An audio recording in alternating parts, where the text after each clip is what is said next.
হে দোস্ত আজি ফাইনেল দিনটোত নৱপ্ৰজন্ম আপোনাৰ দৰে হোৱাটো বিচাৰে নে ইউটিউবাৰ আপোনাৰ দৰে হোৱাটো বিচাৰে নে যদি হ'ব লাগে কি কৰিব লাগিব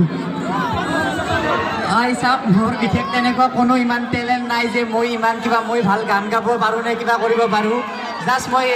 ভিডিঅ'খিনি ভালদৰে বনাব চেষ্টা কৰোঁ এটা লোকেল ফিলিংছ দি গতিকে সকলোৱে মোৰ দৰে ভিডিঅ' যদি মানে বনাব চেষ্টা কৰে ভাল ভাল টপিকত মানে যাৰ পৰা মানুহে অলপ জ্ঞান পাব পাৰে লগতে অলপ কিবা হাঁহি ফূৰ্তি পাব পাৰে তো সকলোৱে পাৰে গতিকে নিশ্চয় সকলোৱে চেষ্টা কৰিব সকলোৰে হাতত মোবাইল আছে আজিকালি আৰু মই মোৰ তো হে দোস্ত মই আছোঁ মুকাল মাই গড পাগল হৈ গৈছোঁ ইয়াত গ্ৰন্থমেলাত আহি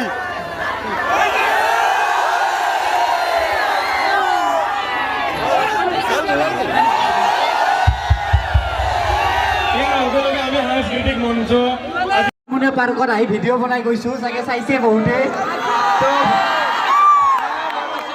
ইমান সন্মান ইমান মৰম দিয়াৰ কাৰণে বহুত বহুত ধন্যবাদ আৰু ইয়াত মোক সাংস্কৃতিক সন্ধিয়া যাৰ কাৰণে মাতিছিল আচলতে মই ইমান মঞ্চত ভাষণ চাষণ দিয়া মানুহ নহয় কাৰণ মই ছিংগাৰ টিংগাৰটো একটা চেপ্টাৰ নহয় না মই ভিডিঅ'হে বনাওঁ এনেকুৱা হ'লেও এনেকুৱা পৰিস্থিতিত পাই মানে অলপমান নাৰ্ভাছ মানে কি হৈছে মই নিজেও নাজানো সঁচাকৈ বহুত বহুত ধন্যবাদ আৰু মই এই মঞ্চখন উন্মোচন হোৱা বুলি ক'লোঁ যে উন্মোচন হৈ গ'ল আৰু সেইকাৰণে ধন্যবাদ ধন্যবাদ কিবা কুৱেশ্যন কৰে যদি কৰিব পাৰে অকণমান ভালকৈ থাকক দিনটো আমাৰ মাজত বহুত সময় থাকিব তেওঁ আমাৰ আমন্ত্ৰণ ৰক্ষা কৰি আহিছে যিহেতু থাকিব বহুত সময় থাকিব চিন্তা কৰিব নালাগে অকণমান ডিম্পুৰ মনৰ ভাৱ এটা জানিব বিচাৰিছোঁ যে আমি যেতিয়া এই গ্ৰন্থমেলাখন পাতিম বুলি ভাবিছিলোঁ তেতিয়াই ভাবিছিলোঁ যে আমি গ্ৰন্থমেলালৈ ডিম্পুক আমন্ত্ৰণ জনাম আৰু তেওঁ একাষৰতে কৈছিল নিশ্চয় যাম গ্ৰন্থমেলালৈ আহিব পাৰিলে খুব ভাল লাগিব আৰু মই ডিম্পুক বিশেষভাৱে ধন্যবাদ জনাইছোঁ যে তেওঁ আহি আমাৰ মাজত উপস্থিত হৈছে বৰ বিশেষ নকওঁ গ্ৰন্থমেলা আৰু নৱপ্ৰজন্মক লৈ তোমাৰ দুটা শব্দ কোৱা মানে তোমাৰ মনৰ ভাৱ যে আজিৰ যিটো নৱপ্ৰজন্ম আৰু আমাৰ এই যি গ্ৰন্থমেলা ইয়াক লৈ তোমাৰ মনৰ ভাৱ দুটা কৈ দিলে ভাল পাম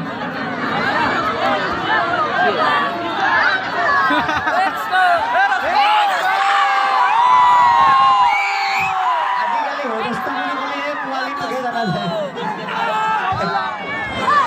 গ্ৰন্থমেলাক লৈ মইনো কি ক'ম যে এইটো এটা ইমান মহান এটা সেই পাতিছে অনুষ্ঠান এটা পাতিছে তো আমি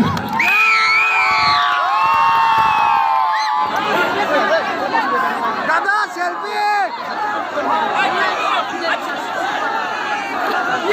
দাদা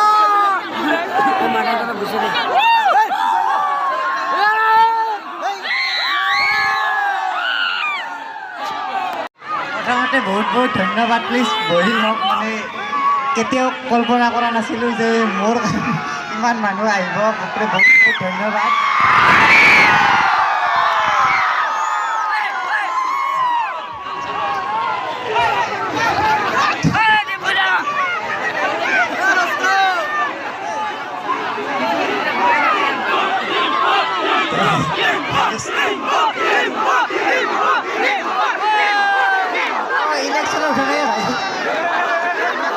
ইলেকশ্যনত উঠা নাই মই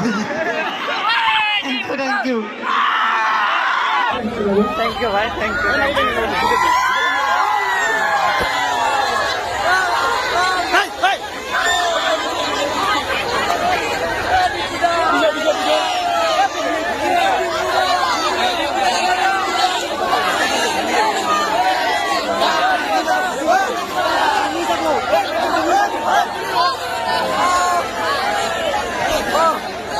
মই কি ক'ম আৰু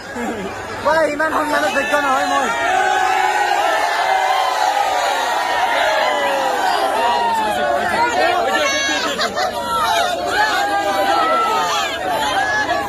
এইফালে